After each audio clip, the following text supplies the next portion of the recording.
বিশেষ করে গাজ্জার মুসলমানদের উপর যে দখলদার ইসরায়েলি বাহিনী যে বোমাবর্ষণ, গুলিবর্ষণ, কামান, লকেট লঞ্চার সহ এমন এমন প্রযুক্তি ব্যবহার করে মুসলমানদেরকে খুঁজে খুঁজে একজন একজন করে বোমা মেরে উড়িয়ে দেওয়া হচ্ছে।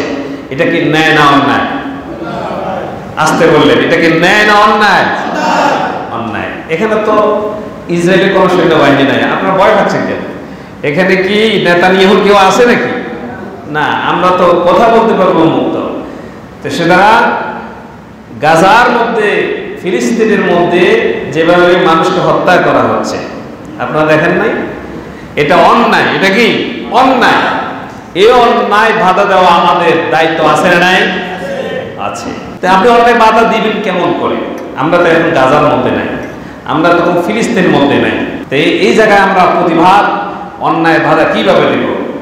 আল্লাহ নবী বলেছেন, বিশ্বনবী বলেন, ও আমার উম্মতেরা শোনো, তোমাদের সামনে যদি কোনো অন্যায়, কোনো অপরাধ সংঘটিত হয়ে যায়, কোন মানুষ যদি শরীয়ত বিরোধী কোনো কাজ করে, অন্যায়ভাবে মানুষকে হত্যা করে, কোন ধরনের অন্যায় কাজ করে, তোমরা যারা হাত দিয়ে প্রতিবাদ করার, হাত দিয়ে যদি প্রতিরোধ করার সক্ষমতা থাকে, তাহলে সাথে সাথে হাত দিয়ে প্রতিবাদ শুরু করে দাও।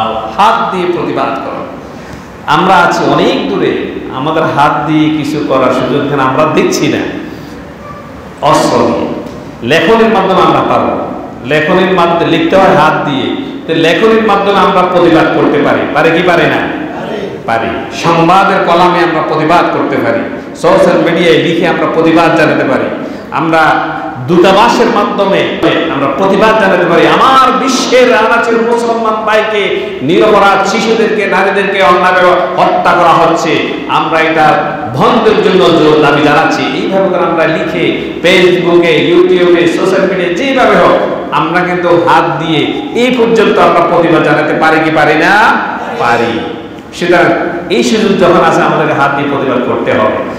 আল্লাহ নবী বলেন, ওরে আমার উম্মতেরা শোনো, কোন অন্যায় যদি শুরু হয়ে যায়, অন্যায় ভাবে যদি কোন মুমিনের সামনে, কোন ঈমানদারদের সামনে মানুষকে হত্যা করা হয়, সর্বপ্রথম কাজ হচ্ছে হাত দিয়ে বাধা দাও। হাত দিয়ে বাধা দিতে যদি অস্ত্র লাগে অস্ত্র দিয়ে দাও। হাত দিয়ে বাধা দিতে যদি তরবারি হাতে নিতে হয় তরবারি হাতে নাও। হাত দিয়ে বাধা দিচ্ছে যদি গুলি বোমা হাতে নিতে হয় হাতে নাও, তারপরও বাধা দাও। হাত দিয়ে বাধা দিতে যদি লিখতে হয় লিখো। হাত দিয়ে যদি বাধা দিতে না পারো, ও আমার উম্মতেরা শোনো, তাহলে মুখ দিয়ে তুমি বাধা দিতে হবে। কি দিয়ে? মুখ দিয়ে। মুখের ভাষা দিয়ে বাধা দিতে হবে। অন্যায়ের বিরুদ্ধে কথা বলতে হবে। বাধা মানে কথা বলা। মুখের ভাষা দিয়ে, কথা দিয়ে অন্যায়ের বিরুদ্ধে কথা বলতে হবে। এটা হচ্ছে প্রতিবাদ। এটার নাম কি? প্রতিবাদ। প্রথম হচ্ছে হাত, তারপরে কি? মুখ। আমরা মুখ দিয়ে আজকে যে কথাগুলো বলবো, আপনারা যারা জি বলবেন, যারা ঠিক বলবেন, এই কথাগুলো রেকর্ড করা হবে। এই রেকর্ডকৃত কথাগুলো আমরা ছড়িয়ে ছিটিয়ে উড়িয়ে দিব বিশ্বময়। পৃথিবীর আনাচে কানাচে এই মসজিদের, এই পরিবেষ্টিত মুসলমানদের তর্জনার, গর্জনার, প্রতিধ্বনির, প্রতিবাদের স্পষ্ট বলিষ্ঠ কণ্ঠস্বর পৃথিবীর সব জায়গায় পৌঁছে দিবে এই প্রযুক্তি। ঠিক কিনা বলুন? তাহলে আপনাদের মুখের প্রতিবাদ করার সুযোগ আছে না নাই? আছে। লেখাটাও আছে, মুখেরটাও আছে।